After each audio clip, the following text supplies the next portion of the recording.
ಇದೆಲ್ಲ ಹುಡುಗಿನ ಕೇಳ್ಬೋಣ.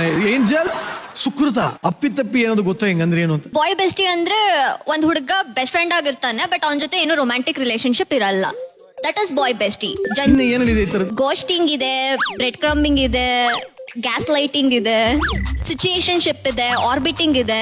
ಬಟ್ ನನ್ ಕಸಿನ್ಸ್ ತಮ್ಮಂದಿರೆಲ್ಲ ಇದ್ರಲ್ಲ, ಅವರೆಲ್ಲ ಮಾಡ್ತಿರ್ತಾರೆ ಇಂಥವೆಲ್ಲ. ಸಿಚುಯೇಷನ್ಶಿಪ್ ಅಂತೆ, ಒಂದ್ ಹುಡುಗಂಗೆ ಇಬ್ಬಿಬ್ರು ಗರ್ಲ್ ಫ್ರೆಂಡ್ಸ್, ಒಬ್ರ ಜೊತೆ ಸೀರಿಯಸ್ ರಿಲೇಶನ್ಶಿಪ್ ಅಲ್ಲಿ ಇರ್ತಾರೆ, ಇನ್ನೊಬ್ರ ಜೊತೆ ನಾರ್ಮಲ್ ಆಗಿರ್ತಾರೆ. ಸಿಚುಯೇಷನ್ಶಿಪ್ ಅಂದ್ರೆ ಹೆಂಗಂದ್ರೆ ನೋ ಸೀರಿಯಸ್ ಕಮಿಟ್ಮೆಂಟ್ ಬಟ್ ಜೊತೆ ಇರ್ತಾರೆ. ಆರ್ಬಿಟಿಂಗ್ ಅಂದ್ರೆ ಲೈಕ್ ಸೋಷಿಯಲ್ ಮೀಡಿಯಾದಲ್ಲೆಲ್ಲ ಸ್ಟಾಕ್ ಮಾಡೋದು ಮ್ಯಾಮ್, ಬಟ್ ಎಲ್ಲ ಕಾಂಟ್ಯಾಕ್ಟ್ ಕಟ್ಟು. ಬೇರೆ ಇನ್ನೇನಿದೆ ಬಗ್ಗೆ ಗುರುತ? ಗೋಸ್ಟಿಂಗ್ ಹೆಂಗಂದ್ರೆ ರಿಲೇಶನ್ಶಿಪ್ ಅಲ್ಲಿ ಇರೋದು ಸರ್, ಹೇಳ್ದೆ ಮಾಡಿದ್ರೆ ಸಡನ್ ಕಾಂಟ್ಯಾಕ್ಟ್ ಕಟ್ ಮಾಡ್ಕೊಂಡ್ಬಿಡೋದು.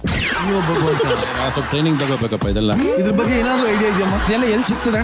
ನಂಗೂ ಗೊತ್ತಿಲ್ಲಪ್ಪ, ಎಲ್ಲಿ ಸಿಗತ್ತೀವಲ್ಲ? ಜೆನ್ಸಿ ಕಿಡ್ಸ್ ನ ಕೇಳಿ, ಅವ್ರುಗಳು ಎಷ್ಟ್ ಚೆನ್ನಾಗಿ ಹೇಳ್ಕೊಡ್ತಾರಂದ್ರೆ. ಬೇಡ ಬಿಡಿ ಇದೆಲ್ಲ ಬೇರೆ. ಅವ್ರು ಯಾಕೆ ಇನ್ನು ಬ್ಯಾಚುಲರ್ ಆಗಿದ್ದಾರೆ? But I guess best friends ಬೇಕಾಗಿರೋ ಬೇರೆ ಕ್ವಾಲಿಟೀಸ್ ಇರುತ್ತೆ, ಅಂಡ್ ಗರ್ಲ್ ಫ್ರೆಂಡ್ ಬೇಕಾಗಿರೋ ಬೇರೆ ಕ್ವಾಲಿಟೀಸ್ ಗರ್ಲ್ ಇರುತ್ತೆ. ಫ್ರೆಂಡ್ಸ್ ಗೆ ಬೆಸ್ಟೀಸ್ ಇದ್ರೆ ಅದು ಹುಡುಗಿರು ಇಷ್ಟ ಆಗಲ್ಲ, ನಮ್ಗಳಿಗೆ ಇಷ್ಟ ಆಗಲ್ಲ. ಸೊ ಮೇ ಬಿ ಅದಕ್ಕೆ ಯಾರು ಗರ್ಲ್ ಫ್ರೆಂಡ್ ಆಗ್ತಿಲ್ಲ. ಬಹಳ ಸಮಸ್ಯೆ ಇದೆ. ತಲೆಗೆ ಹುಳ.